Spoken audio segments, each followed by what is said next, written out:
Berikutnya adalah materi berikutnya Profesor Dr. Kiai Haji Imam Ghazali Said MA juga akan memaparkan hal yang sama perihal peran fikih siasa dan tatanan dunia baru, dasar berpikir dan kegelisahannya sebagaimana di dalam sambutan pengurus Ketua Umum Pengurus Besar Nahdlatul Ulama di video yang tadi. Monggo.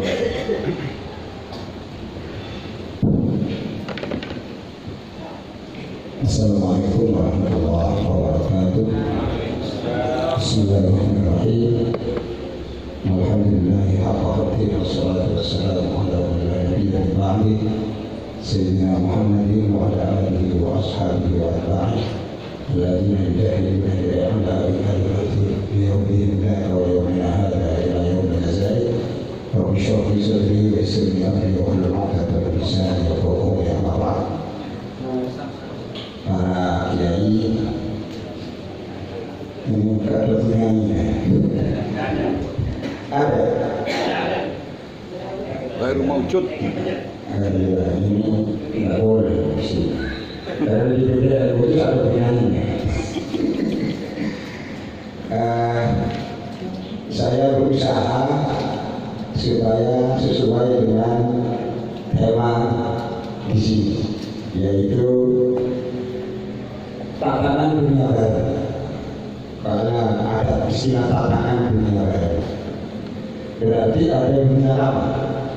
Kalau di siasatnya itu sudah dibawa habis oleh Kiai Azizi, jadi saya sudah ada bagian. Jadi tatanan dunia baru yang dimaksud di abad 20 itu dunia ini sudah betul-betul berubah, dan tidak mungkin kita itu mengikuti sepenuhnya fikih tekstual, karena fikih tekstual itu adalah di produk sesuai dengan kondisi waktu itu.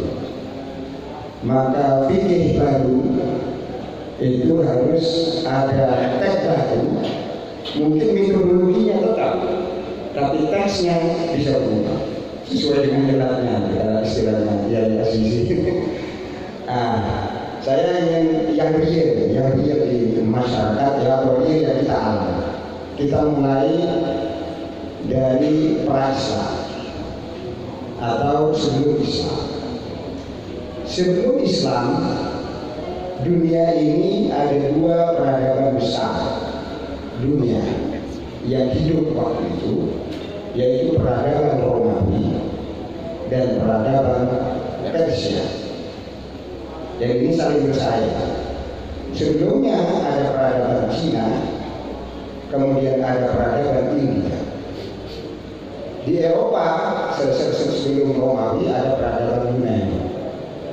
Nah ini yang ada, dan memang ilmu pengetahuan muncul pesat saat itu. Hanya yang tidak muncul itu kan etika peradaban.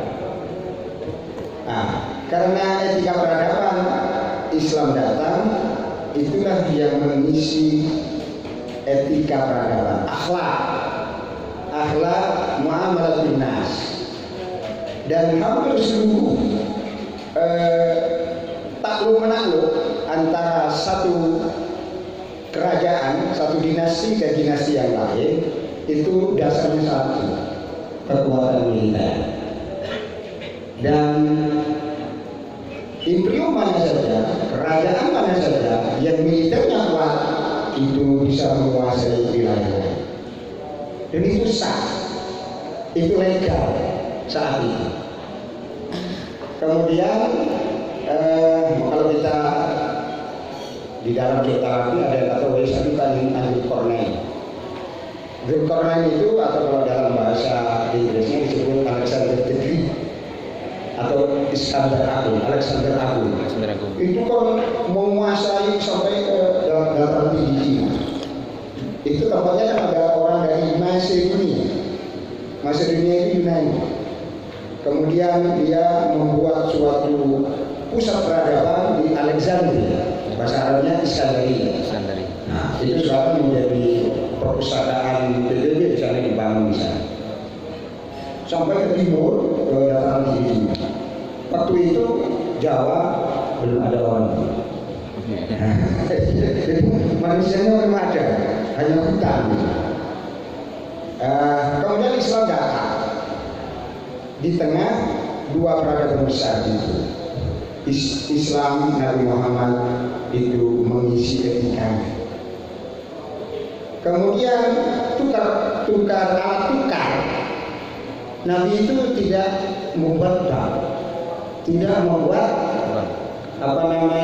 tidak mencetak uang. Ada nggak dalam hadis Nabi itu mencetak uang? Tidak ada. Nabi menyetujui alat tukar yang dibuat oleh Romawi dan dibuat oleh Persia, yang namanya dinar atau dirham. Nah, itu yang terjadi. Terus Nabi itu memberi etika bagaimana berdagang, bagaimana hiburan, bagaimana kalau perang, itu diberi etika. Perang boleh kalau ada hal, tapi ada etika. Nah, itulah yang diisi oleh Nabi. Dan sepanjang sejarah Islam setelah Rasulullah bangkit, kemudian diganti oleh Khalifah pertama Abu Bakar atau Khulafaur Rasyidin, sampai Umayyah, Abbasiyah. Setelah Abbasiyah ada dua ya, ada di Andalusia, kemudian di tengah-tengah itu juga ada Daulah Fatimiyah, kemudian ada di abad ke-16 itu muncul kerajaan di India itu muncul Mughal. Kemudian di Persia mulai dari dinasti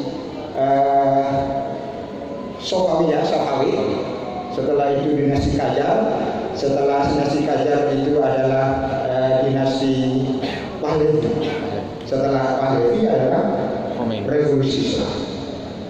Itu yang terjadi. Dan semua ini yang saya sebut tadi dasarnya kekuatan militer. Dan waktu itu tidak ada lembaga di dunia yang namanya polisi dunia. Tidak ada.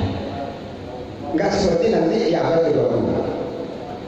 Mulai zaman Nabi sampai masa Islam itu tidak ada. Pokoknya kuat militer kuasai.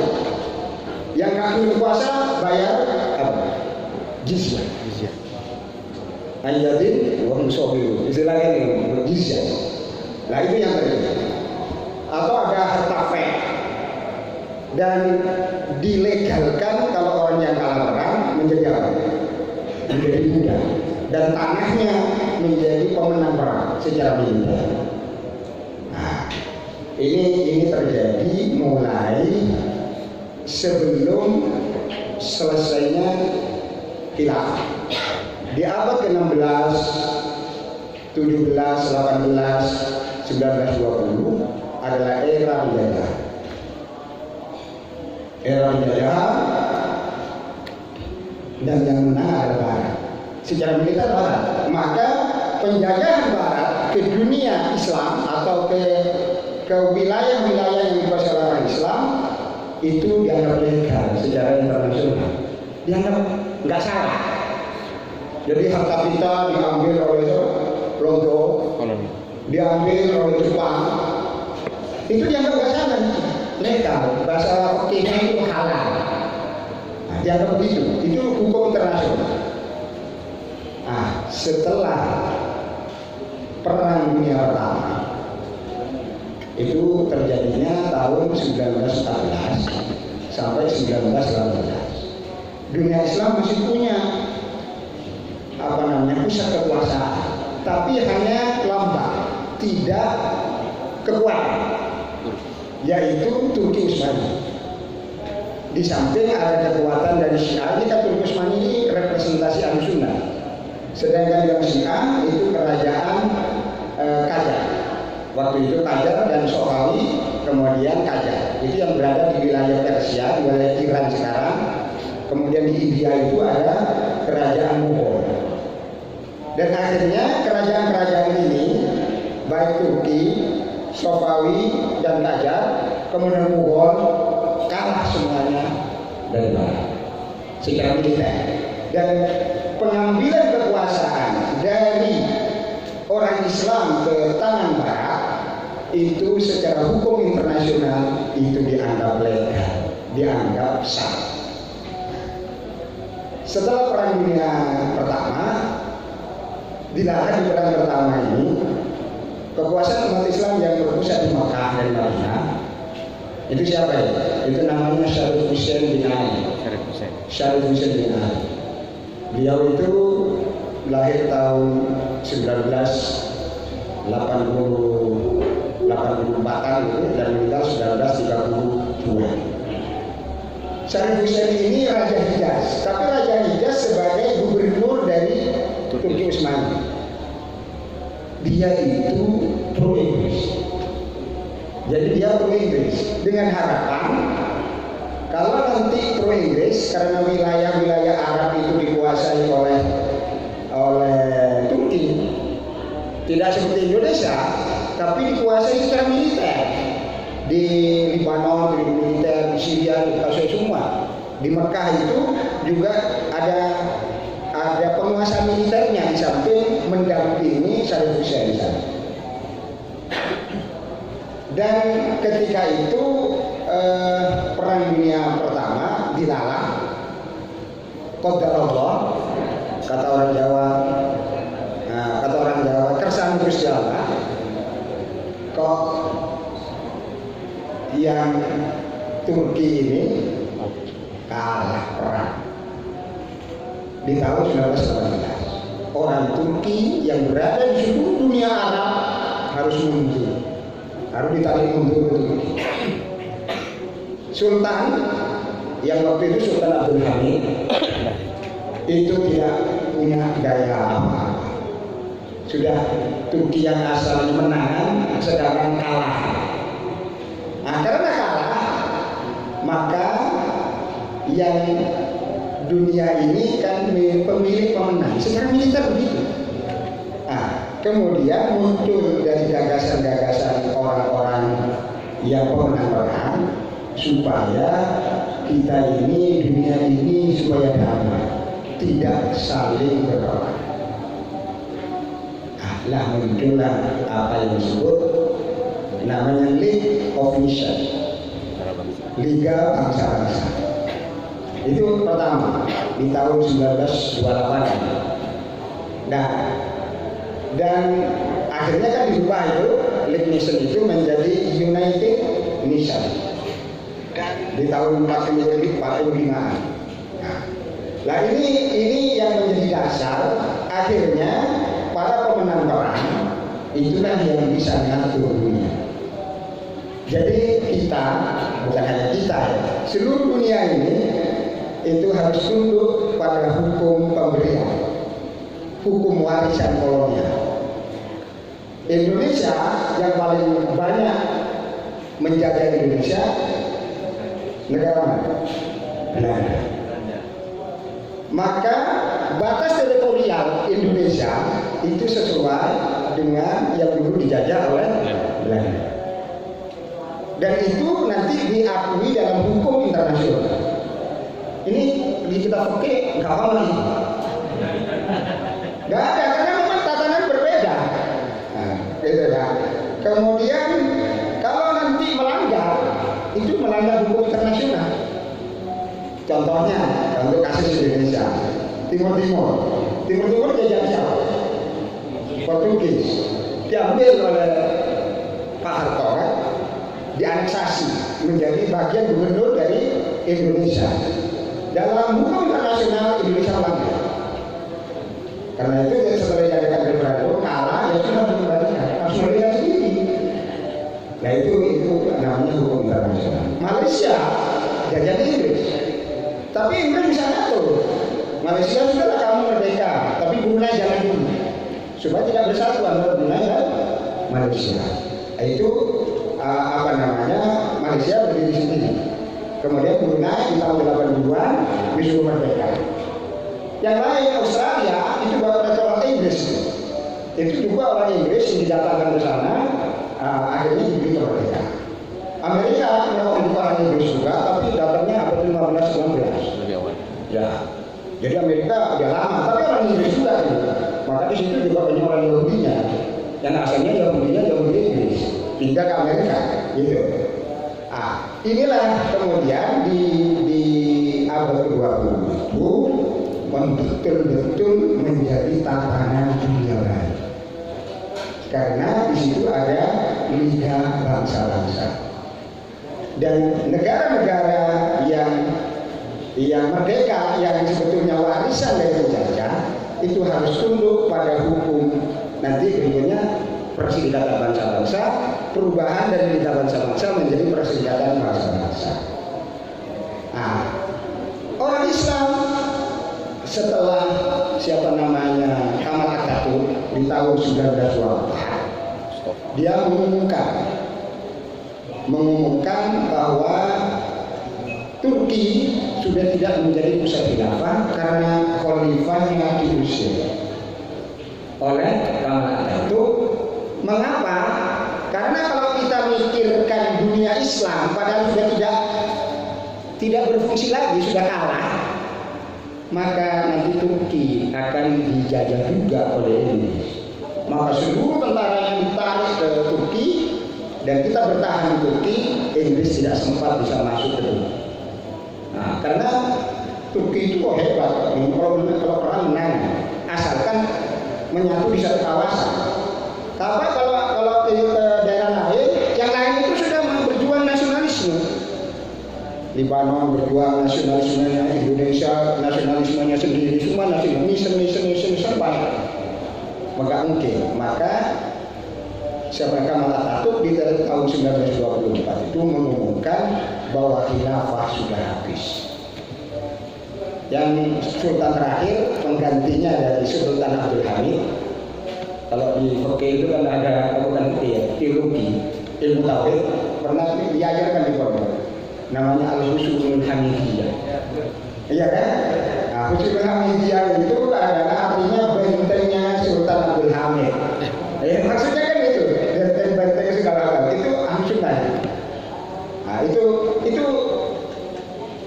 dua sebelum akhir. Karena yang terakhir itu namanya Sultan Waqiduddin. Dan itulah akhirnya diusir oleh enggak dibunuh. Sultannya itu diusir oleh Kamal Atatürk saat ketika. Dan sekarang gunungnya masih ada. Sampai hari ini masih ada. Nah, setelah itu dunia Islam itu bingung. Karena khilafah menurut kitab kuning, menurut Al-Ahkam Sultaniyah fil wilayah diniyah wal wilayah diniyah kalangan Imam Al-Mawardi, dan ada dua judul sama judulnya, namanya Al-Ahkam Sultaniyah karya dari Abu Ya'la. Kalau Al-Mawardi itu mazhabnya Syafi'i, kalau Abu Ya'la mazhabnya Hambali. Judulnya sama tapi isinya beda. Kalau kita ini judul beda kok isinya bodoh. Kita kan banyak nulis judul beda, tapi setelah dilihat isinya sama. Plagiat. Kreativitas, pinter kayak judul. Di sini bodoh. Nah, itu menurut kitab itu, dua kitab ini, Nasbul Imamah, Nafzul Khilafah itu wajib. Kan gitu, wajib. Nah, ini kok Kamal Atatürk menyatakan khilafah tidak ada. Maka dunia Islam geger. Akhirnya itu juga sampai ke Indonesia. Ini sudah saya tulis di sini. Jadi ada tulisan saya panjang. Mungkin besok sudah terbit di Harian Bangsa, mungkin nanti bisa dibaca. Itu Sultan setelah gegernya itu orang terus ingin, Pak. Siapa yang nggak enak dari khalifah? Semuanya ingin. Lah orang yang kepingin pertama karena pemenang perang dia dengan pro Inggris, harapannya siapa yang ingin jadi khalifah? Saddam Hussein ingin. Bahkan dia mempermaklumkan diri sebagai khalifah di tahun 1924 bulan April. Dia mengumumkan bahwa dirinya khalifah setelah 1 bulan dari kan vakum dunia Islam itu. Tetapi klaimnya sebagai khalifah dia itu gagal. Mengapa? Inggris tidak resmi. Jadi sudah punya hukum itu yang sudah dicanangkan. Mereka hukum internasionalnya itu tidak merestui Inggris. Inggris kok menang perang. Kemudian faktor kedua, orang itu merasa berjuangnya itu bukan karena khalifah. Berjuangnya yang mau merdeka itu karena berjuang sendiri-sendiri menurut paham nasionalisme. Waktu itu nasionalisme itu masih kontroversi, Pak. Bahkan seorang tokoh di Libanon berjuang untuk dunia Arab, nasionalisme Arab, dihukum mati oleh pemerintahan itu. Jadi kalau sekarang orang itu misalnya khalifah itu berdiri, yang kayak ya Azizi ini bisa dihukum mati. Kenapa? Karena menentang khilafah. Jadi waktu itu kontroversi, orang yang anti khilafah itu dihukum mati, Pak. Apalagi itu nasionalisme itu real, bukan cerita, itu real. Kemudian gagal, nggak bisa itu khalifah. Faktor kemudian setelah itu nggak bisa. Ada surat menyurat antara antara Sir Hussein dengan Sir Henry McMahon namanya. Sir Henry McMahon ini orang Inggris yang tinggal di Mesir. Dia surat menyurat, pokoknya nanti kamu kalau pro Inggris itu dimulai surat menyurat di tahun 2014-15. Pokoknya nanti Inggris menang, tak ada khalifah. Intinya itu lah, panjang suratnya 10 kali surat. Dia sebagai wakil Inggris, sebagai raja Inggris yang berada di Mesir. Tapi realitanya kan dikhianati, tidak ada yang mendukung Sir Hussein menjadi khalifah. Kemudian berikutnya ada usaha yang dilakukan oleh namanya Raja Fuad I. Raja Fuad I ini adalah Raja Mesir di tahun 1925. NU berdiri di itu terus mengundang seluruh dunia Islam supaya orang mendukung Raja Fuad I sebagai khalifah. Diundang dari Indonesia yang sempat hadir namanya HOS. HOS itu singkatan dari Haji Umar Syahid Cokroaminoto yang hadir. Beliau itu kan lahir tahun 1988, meninggal tahun 1933. Haji Umar Syahid Cokroaminoto datang ke sana dan dua wakil Muhammadiyah sudah berdiri. Kan kejadiannya tahun 1925.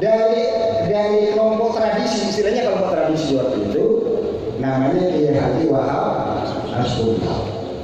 Kiai Wahab Nasrullah itu dulu kan ada pesawat ke Mesir, naik kapal laut. Kalau naik kapal laut itu nggak bisa langsung, harus lewat Singapura. Nah, Kiai Wahab ini tertinggal. Jadi saat dilaksanakan, Kiai Wahab masih sampai di Singapura. Sidang di lapas sudah selesai. Jadi Kiai Wahab tidak sempat hadir. Saya lihat notulasinya di Darul Kutub Mesir. Itu tidak ada. Nama beliau ada, tapi tidak ada tanda tangannya. Berarti tidak hadir. Tidak datang. Kecuali yang hadir katanya ganti oleh Syekh. Itu dari Muhammadiyah 2. Di sidang itu tidak banyak yang berbanyak bicara dari Indonesia. Sebabnya apa? Gak ngerti coro Inggris. Nggak ngerti bahasa Arab, ya mungkin bahasa Arab paham, tapi kalau bahasa omong sulit. Bahasa bicara itu nggak pidato bahasa Arab itu sulit. Jangan itu. Dan itulah yang menginspirasi Golkar. Ketika Golkar perlu bahasa Arab, bahasa Inggris itu perlu. Itu sebabnya dari situ di antaranya.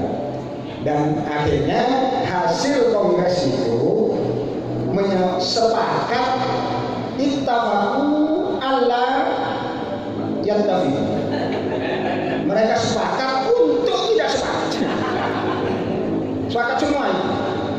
Jadi gagal sebenarnya Raja Fuad I untuk menjadi besar yang dikeluarkan Pak, karena misi harus memberi tiket dari seluruh dunia ke sana. Dan itu fasilitas segala macam kan ditanggung oleh tuan rumah. Nah, begitu selesai dari sana, kenapa kok gagal? Gagalnya itu karena yang pertama, semua delegasi itu mau merdeka dewe-dewe sesuai dengan misinya masing-masing, dengan bangsanya masing-masing. Sebab yang kedua, ada sebuah buku yang ditulis oleh Syekh Ali Abdul Razak. Itu beliau itu lahir tahun 1900-an dan meninggal di tahun 1906. Beliau Syekh Abdul Razak itu menulis sebuah buku itu yang pernah geger di Indonesia, pernah geger karena Gus Dur menulis di Tempo. Dia menulis, punyakah Islam dasar konsep negara? Tanda tanya ditulis oleh Gus Dur. Geger karena menurut Gus Dur, sebetulnya Gus Dur itu mengambil dari inti dari buku ini, dari kitab ini. Judul bukunya Al-Islam wa Usulul Hukum, Islam dan prinsip-prinsip pemerintahan. Dan kitab ini di antara isinya menegakkan khilafah itu tidak wajib, bertentangan dengan siapa? Dengan Al-Mawardi sama Abu Ya'la. Kitab kuningnya bertentangan. Orang Islam bisa membuat negara sesuai dengan kondisi politiknya masing-masing di negaranya masing-masing. Di sini ulama Azhar bicara begitu, maka diantaranya itu yang menyebabkan kegagalan. Dan orang ini akhirnya oleh Al-Azhar kan mendukung khilafah. Syekh Ali Abdul Razak ini akhirnya dipecat dari Al-Azhar. Dia kan seorang hakim, dipecat, bahkan serbannya juga diambil. Di Azhar itu kalau kan pakai serban khusus warna merah ya.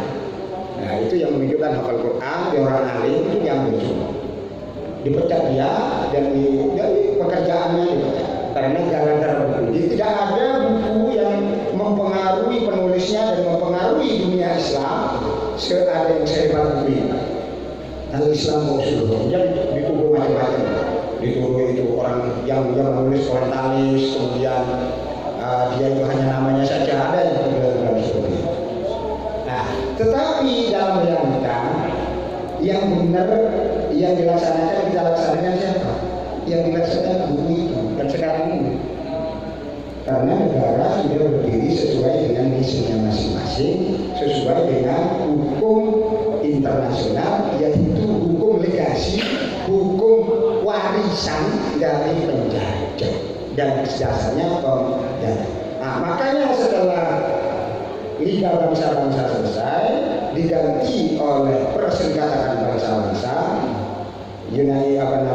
Nation State, United Nation, itu Perserikatan Bangsa-Bangsa, dan itulah yang menjadi polisi yang mengatur kalau ada perang, siapa yang salah, itu ada pengadilannya, ada macam-macamnya, itu kita harus tunduk pada Perserikatan Bangsa-Bangsa. Bahasa lain, di abad 20 sampai sekarang, yang dunia ini betul-betul ditata dengan model tatanan dunia. Oleh karena itu, fikihnya harus baru. Kalau enggak, ya enggak sesuai. Nah, disitulah pentingnya kita membuat fikih peradaban ini untuk menyambungkan kondisi real dengan apa yang diajarkan, oleh Islam. Maka muncul kreativitas seperti yang disebut oleh Kiai Azizi tadi, di antaranya seperti itu. Di antaranya yang paling menonjol tatanan ini, bagaimana hubungan antar negara. Jadi hubungan antar negara bangsa itu bagaimana? Apakah berdasarkan kekuatan militer? Tidak. Bahasa teritorial itu diatur menurut warisan penguasa, warisan penjajah. Maka kalau tidak terjadi persengketaan, maka hukum internasional itu berlaku dan itu dilaporkan ke Mahkamah Internasional. Karena itu tetap dinabati. Kemudian laut itu sudah ada hukumnya. Wilayah 12 mil dari darat itu menjadi wilayahnya yang memiliki tanah. Itu yang sangat berjasa adalah Menteri Luar Negeri kita namanya Mukhtar Rusman. Sebentar ya, masih ada waktu. Iya, sudah cukup ya. Dan kemudian tata dunia sebentar lagi yang mungkin 5 menit lagi. Hubungan di situ harus ini yang diikuti. Kalau enggak, maka kena penalti oleh Perserikatan Bangsa. Nah, kita akan kena hubungan. Coba misalnya Irak menginvasi macam apa? Kuwait di era modern ini. Apa yang terjadi? Dalam waktu singkat diusirlah Irak dari sana. Sekarang terjadi Ukraina sama Rusia. Rusia ini karena Rusia ini pemenang perang, karena dulu perang dunia keduanya adalah pemenang perang, maka dia mempunyai hak veto di Perserikatan Bangsa-Bangsa. Ada 5 pemegang hak veto itu: Amerika Serikat, Cina, itu pemenang perang. Kemudian Inggris, Prancis, Rusia, tentunya Uni Soviet. Ya. Nah itu yang punya. Dan sekarang ini terjadi perang dengan Ukraina. Jadi ketika oleh PBB diberi hukuman, diveto sekali. Jadi tidak aneh. Dan apa namanya Ukraina itu menurut hitungan Rusia, hitungan hari sudah selesai. Tapi ternyata tidak. Sampai 6 bulan sekarang belum selesai. Karena dibantu oleh Barat. Jadi begitulah. Tapi bagaimanapun itu PBB punya peran penting. Nah, yang dunia Islam siapa yang dunia Islam? Dunia Islam itu tidak ada sekarang yang menjadi solidaritas. Kan akhirnya kan misen-misen kan. Kadang-kadang kalau Islamnya cuma ada perang antara Irak. Siapa yang berperan? Yang berperan Persekutuan Bangsa-Bangsa. Siapa yang berperan? Apakah Oki memang dibuat sebagai ganti Khalifah lah gantinya. Tapi ternyata tidak begitu besar pengaruhnya.